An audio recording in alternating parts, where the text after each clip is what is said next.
दोस्तों, किसी ने सच ही कहा है कि कुछ चीजों पर साक्षात भगवान की कृपा होती है और यही कृपा 80 के दशक में दिखाए जाने वाले रामायण धारावाहिक के ऊपर भी देखने को मिली। तभी तो बालक रूपी भगवान राम और कौवे वाले सीन को लेकर कलाकारों का कई घंटों तक भूखे प्यासे काम करना, ये सब कुछ ऐसे हुआ मानो ईश्वर खुद इस धारावाहिक को बना रहे हो।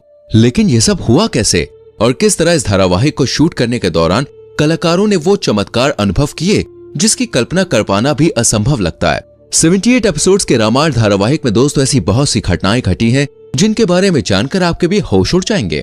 1987 में दूरदर्शन पर देश के सबसे पहले धार्मिक सीरियल रामायण का प्रसारण हुआ था। रामानंद सागर ने सीरियल को बनाने में पानी की तरह पैसे बहा दिए। बहुत ही कम लोग ये बात जानते हैं कि सुपर डुपर हिट होने वाले रामायण धारावाहिक को सूचना और प्रसारण मंत्रालय से कई बार रिजेक्शन का सामना भी करना पड़ा, जिसके चक्कर में रामानंद सागर ने कितनी ही बार सरकारी दफ्तरों के चक्कर भी लगाए, तब जाकर रामायण को प्रसारित करने की इजाजत मिली थी। सबसे पहले रामानंद सागर ने रामायण का दोस्तों एक सैंपल एपिसोड सूचना और प्रसारण मंत्रालय के अधिकारियों को दिखाया, जिसके बाद उन्होंने पहली दफा रिजेक्ट कर दिया था। सरकारी अधिकारियों के अनुसार इस धारावाहिक में माता सीता को कट स्लीव्स पहने हुए दिखाया गया था। साथ ही उन्होंने कुछ और बदलाव का भी जिक्र किया, जिसके बाद रामानंद सागर ने दोबारा से शूटिंग करके पहला एपिसोड तैयार करवाया और फिर उसको दिखाया गया। लेकिन उस एपिसोड को भी प्रसारण मंत्रालय द्वारा रिजेक्ट कर दिया गया और फिर एक बार और रामानंद सागर ने सैंपल एपिसोड तैयार किया, लेकिन उसे भी रिजेक्ट कर दिया गया। देश में पहली बार धार्मिक सीरियल तैयार किया जा रहा था जिसका प्रसारण टीवी पर होना था, इसलिए इस बात का सुनिश्चित होना बहुत जरूरी था कि किसी भी प्रकार की कोई कमी ना रह जाए जिससे लोगों की धार्मिक भावनाओं को ठेस ना पहुंचे। रामानंद सागर ने खुद एक इंटरव्यू में ये बात बताई थी कि सूचना प्रसारण मंत्रालय में चक्कर काट काट कर मेरे 2-3 जोड़ी जूते घिस चुके हैं, लेकिन आखिरकार 2 साल के बाद रामायण को हरी झंडी मिल गई और तब जाकर इसे दूरदर्शन पर प्रसारित करने का मौका मिला। उस समय फिल्में जितने बजट में बन के तैयार होती थी, उससे ज्यादा पैसों में दोस्तों रामायण का एक एपिसोड तैयार किया जाता था। सबसे ज्यादा मजेदार इस धारावाहिक की शूटिंग के किस्से हैं, क्योंकि दोस्तों रामायण को शूट करने के लिए सही लोकेशन का ढूंढना बहुत जरूरी था, जिसमें काफी दिक्कतों का सामना भी करना पड़ा। वो एक ऐसी जगह चाहते थे जहां पहाड़, नदी, समुद्र और पेड़ पौधे सब कुछ हो, और मुंबई जैसी भीड़ भाड़ वाली जगह पर इस तरह का शूट कर पाना बहुत ही मुश्किल और महंगा था। ऊपर से रामायण में कई सारे किरदारों की जरूरत थी। इस वजह से शूटिंग के लोकेशन को लेकर रामानंद सागर ने भारत के कई सारे शहरों के चक्कर लगाए और फिर हरि भाई नाम के एक व्यक्ति ने उन्हें गुजरात में मौजूद एक बेहतरीन जगह का नाम बताया, और ये जगह थी दोस्तों उमरगांव, जहां रामानंद सागर गए और उन्हें ये जगह भा गई, जिसके बाद सारी शूटिंग यहीं पर शुरू की गई। धारावाहिक के निर्माता निर्देशक रामानंद सागर के बेटे प्रेम सागर ने अपने एक इंटरव्यू में ये बात बताई कि सीरियल के निर्माण के पीछे दिव्य शक्तियों और साधुओं का मार्गदर्शन भी था, जिसके साक्षी वो स्वयं थे। वहीं बाल स्वरूप भगवान राम और काकभूषणी वाले सीन से जुड़ा एक किस्सा उन्होंने साझा किया। वो बताते हैं कि काकभूषणी बालक राम की परीक्षा लेने के लिए आते हैं, जिसके बारे में आपको भी पता होगा, लेकिन कौवे वाले सीन को फिल्माना दोस्तों बहुत कठिन था। एक तरफ एक नन्हा बालक, दूसरी तरफ कौवा, आखिर कैसे शूटिंग हो? सबसे पहले तो बड़ी मुश्किल से कौवा पकड़ा गया और उसे सेट पर लाया गया। लाइट और कैमरा ऑन हुआ और तब रामानंद सागर कौवे के पास गए और हाथ जोड़कर उसे प्रणाम किया और बोले कि हे काकभूषणी जी, मैं संकट में हूँ, कृपया मेरी सहायता करिए। इसके बाद जो हुआ उसे देखकर दोस्तों हर कोई हैरान था।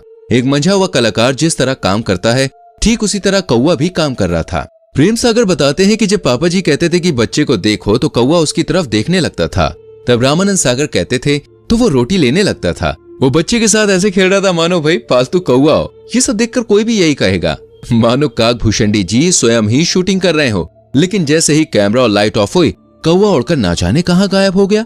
रामायण में माता सीता का किरदार निभाने वाली दीपिका चिखलिया के अनुसार रामानंद सागर हर एक सीन को बिल्कुल परफेक्ट तरीके से करना चाहते थे। उन्हें किसी भी प्रकार की कमी नहीं चाहिए थी। वो रात में 2-3 बजे तक शूटिंग करते, इसलिए दीपिका पूरे महीने सेट पर ही बिताती। उनका मुंबई आना जाना भी नहीं हो पाता था। और आपको बता दें, जब रामायण की शूटिंग हुई तो उस टाइम दीपिका की उम्र सिर्फ 15 साल थी, और जब उन्हें ये रोल ऑफर हुआ तो उन्हें इस बात का बिल्कुल भी अंदाजा नहीं था कि ये सीरियल इतिहास रचने वाला है। दीपिका ने अपने एक इंटरव्यू में ये बात बताई कि सीता का किरदार करने के बाद उन्होंने कभी भी छोटी ड्रेस पहनी ही नहीं।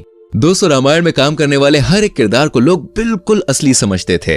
भगवान राम का किरदार निभाने वाले अरुण गोविल को देखकर लोगों को ऐसा लगता कि जैसे भगवान राम आ गए हो। वो जहाँ कहीं भी जाते लोग इनके पैरों पर गिर जाते। यहाँ तक कि आज भी अरुण गोविल को लोग भगवान राम कह के ही बुलाते हैं।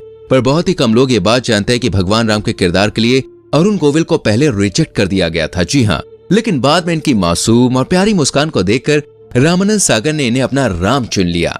वैसे अरुण गोविल से जुड़ा हुआ एक बहुत ही इंटरेस्टिंग किस्सा है, वो ये है कि जब भरत के द्वारा भगवान राम को ये सूचना मिलती है कि राजा दशरथ नहीं रहे, तो उस समय कैसा एक्सप्रेशन देना चाहिए ये तय कर पाना अरुण साहब के लिए बहुत मुश्किल था, क्योंकि वो एक भगवान का किरदार अदा कर रहे थे और भगवान रो नहीं सकते और चेहरे पर उदासी का भाव लाने नहीं देना था, क्योंकि भगवान राम को पहचाना ही उनकी सादगी और हर परिस्थिति में स्थिर रहने के कारण जाता था। इसलिए ये सीन अरुण जी के लिए बहुत ही चैलेंजिंग था, लेकिन बाद में उन्हें इस सीन के लिए खूब तारीफें भी मिली।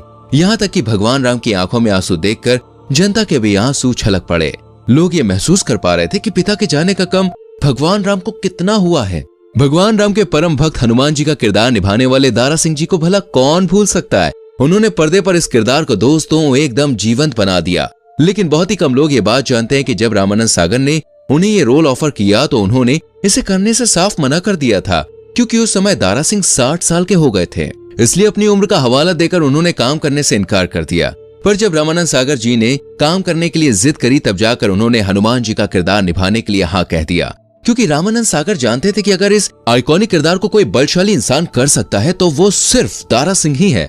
और इस किरदार को निभाने के लिए दारा सिंह ने अपनी श्रद्धा से चिकन मटन जैसी सभी चीजों को त्यागने की शपथ ली थी। दारा सिंह हनुमान जी के बहुत बड़े भक्त थे, इसलिए उन्होंने ये कहा था कि जब तक वो शूटिंग पूरी नहीं कर लेते तब तक वो चिकन मटन को हाथ भी नहीं लगाएंगे। और दोस्तों, नटखट लेकिन तेज लक्ष्मण का किरदार निभाने वाले सुनील नहरी को भी लोगों ने खूब पसंद किया। अपनी शूटिंग के दिनों को याद करते हुए वो कहते हैं कि जब रामायण की शूटिंग शुरू होती थी तो कई सारे कलाकार पानी पीना तक छोड़ देते थे और वो 5-6 घंटे तक पानी नहीं पीते थे, क्योंकि रामायण की शूटिंग के समय आज जितनी सुविधाएं नहीं थी।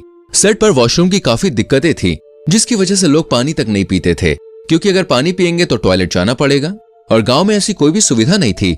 इसलिए लोग पूरे फोकस के साथ सिर्फ और सिर्फ शूटिंग पर ध्यान देते। कई दिनों तक लोग अपने घरों पर बात भी नहीं कर पाते थे। इसके बारे में बताते हुए सुनील लहरी कहते हैं कि उन दिनों हम शहर से बाहर शूटिंग कर रहे थे, जहां पर किसी भी प्रकार के फोन बूथ का इंतजाम नहीं था। वहीं से कुछ दूरी पर टेलीफोन की सुविधा थी, जहां पर लोग जाकर अपने घर वालों से बात करने के लिए घंटों तक लाइन लगाकर खड़े रहते थे। वैसे तो रामायण की शूटिंग के दिनों के दोस्तों कई किस्से चर्चित हैं, लेकिन उनमें से एक किस्सा सुग्रीव के रोल को लेकर है। असल में रामायण में सारी कास्टिंग हो चुकी थी, लेकिन रामानंद सागर सुग्रीव के किरदार को लेकर काफी चिंतित थे। उन्हें इस रोल के लिए कोई बेहतरीन कलाकार मिल ही नहीं रहा था और इस परेशानी में वो एक दिन भगवान राम का नाम लेकर सोए और फिर सुबह बहुत ही गजब का चमत्कार हुआ। अगले ही दिन इंदौर से एक अच्छी पर्सनैलिटी का पहलवान आया, जिसे तुरंत ही सुग्रीव के रोल के लिए सेलेक्ट कर लिया गया। और ये रोल निभाने वाला कोई और नहीं बल्कि दोस्तों श्याम सुंदर थे, जिनका हाल ही में निधन हुआ है।